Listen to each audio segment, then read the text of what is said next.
वडोदरा पहुंचते ही लोगों में दिखा पीएम मोदी के लिए क्रेज। लोगों ने पीएम मोदी का किया शानदार स्वागत।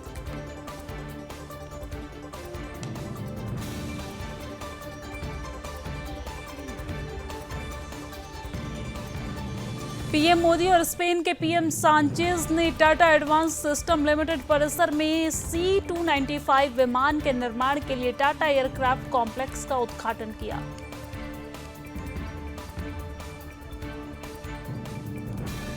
टाटा एयरक्राफ्ट कॉम्प्लेक्स का उद्घाटन होने के बाद पीएम मोदी ने कहा, आज से हम भारत और स्पेन की पार्टनरशिप को नई दिशा दे रहे हैं। हम C-295 एयरक्राफ्ट के प्रोडक्शन की फैक्ट्री का शुभारंभ कर रहे हैं।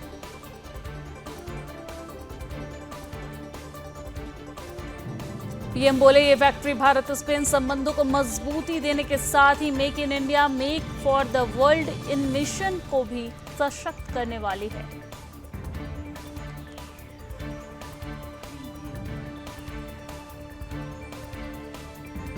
वडोदरा में बोले पीएम मोदी, जैसे ही हम अपने लक्ष्य तक पहुंचने के लिए पहला कदम उठाते हैं, रास्ते अपने आप बनते चले जाते हैं। आज भारत में डिफेंस मैन्युफैक्चरिंग इकोसिस्टम नई ऊंचाइयों को छू रहा है। इस बड़ी सफलता पर बोले पीएम मोदी, अगर हमने 10 साल पहले ठोस कदम ना उठाए होते तो आज इस मंजिल तक नहीं पहुंचना होता। हमने नए रास्ते पर चलने का फैसला किया। आज इसका नतीजा हम सब के सामने है। भविष्य की योजनाओं पर बोले पीएम मोदी, कहा, मैं इस कार्यक्रम को ट्रांसपोर्ट एयरक्राफ्ट के निर्माण से अभी आगे देख रहा हूं। हम पहले से ही भारत को एविएशन हब बनाने के लिए काम कर रहे हैं।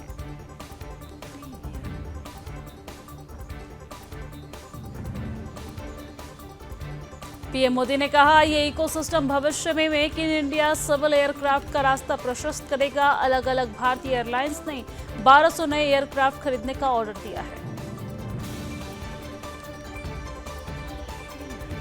वडोदरा में स्पेन के प्रधानमंत्री पेड्रो सांचेज ने की पीएम मोदी की तारीफ। बोले, ये पीएम मोदी के विजन की एक और जीत है।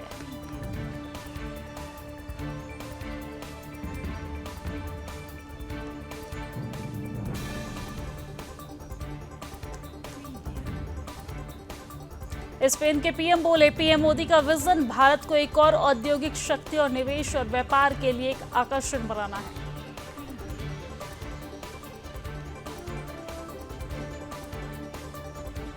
सांचेज बोले, ये केवल अत्याधुनिक औद्योगिक सुविधा का उद्घाटन नहीं, दो सर्वश्रेष्ठ कंपनियां भी एक साथ आई है, क्योंकि टाटा भारतीय औद्योगिक शक्ति का सबसे अच्छा प्रतिपादक है। तमिलनाडु के मुख्यमंत्री एम.के. स्टालिन ने वीडियो कॉन्फ्रेंसिंग के माध्यम से रामनाथपुरम जिले के मथुरा मलिंगा देवर अरंगम का उद्घाटन किया। केदारनाथ उपचुनाव पर बोले पुष्कर सिंह धामी, कहा, बाबा केदार के भव्य नव्य निर्माण में प्रधानमंत्री मोदी ने अनेक विकास कार्य किए हैं और इसे एक इनोवेशन के रूप में स्थापित करेंगे। सीएम धामी बोले, लोगों ने देखा है कि आपदा के बाद हमने कैसे काम किया। उस क्षेत्र का तेजी से विकास हो रहा है।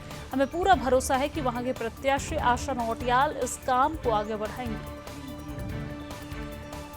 मध्य प्रदेश के मुख्यमंत्री मोहन यादव ने प्रदेश के कर्मचारियों को दिया दिवाली का तोहफा। बोले, राज्य सरकार ने महंगाई भत्ते को बढ़ाने का निर्णय लिया है। मैं इसके लिए सभी को बधाई देता हूं। सीएम मोहन यादव ने बताया, राज्य कर्मचारियों को 1 जनवरी 2024 से 50% की दर से महंगाई भत्ता दिया जाएगा।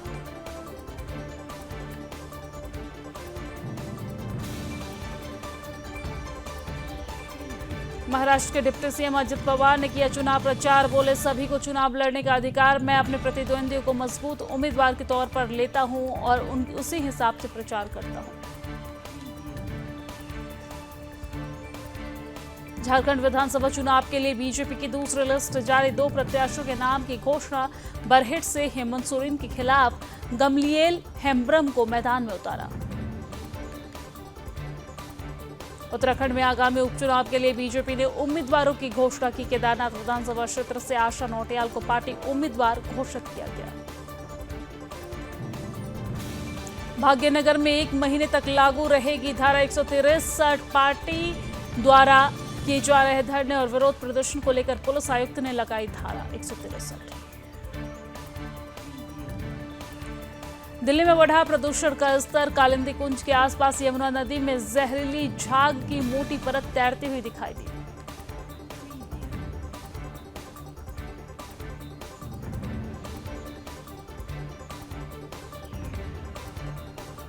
उत्तर प्रदेश के आगरा में दिखा प्रदूषण का असर। कई हिस्सों में छाई धुंध की परत।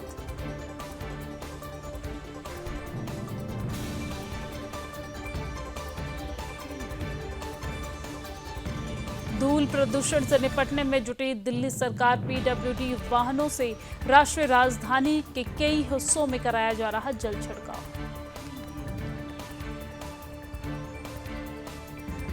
विदेशी घुसपैठियों को लेकर बीजेपी नेता निशिकांत दुबे ने झारखंड सरकार पर उठाया सवाल। बोले, प्रदेश में 15% मुस्लिम आबादी बढ़ी है, जिससे 11% बांग्लादेशी घुसपैठिए हैं। हेमंत सरकार वोट बैंक के लिए इन्हें स्वीकार कर रही है। लखनऊ में पुलिस हिरासत में हुई मौत पर बोले डिप्टी सीएम ब्रजेश पाठक। कहा, सरकार ने इसे बहुत गंभीरता से लिया है। उच्च स्तरीय जांच के आदेश दिए गए हैं। सरकार पीड़ित परिवार के साथ खड़ी है।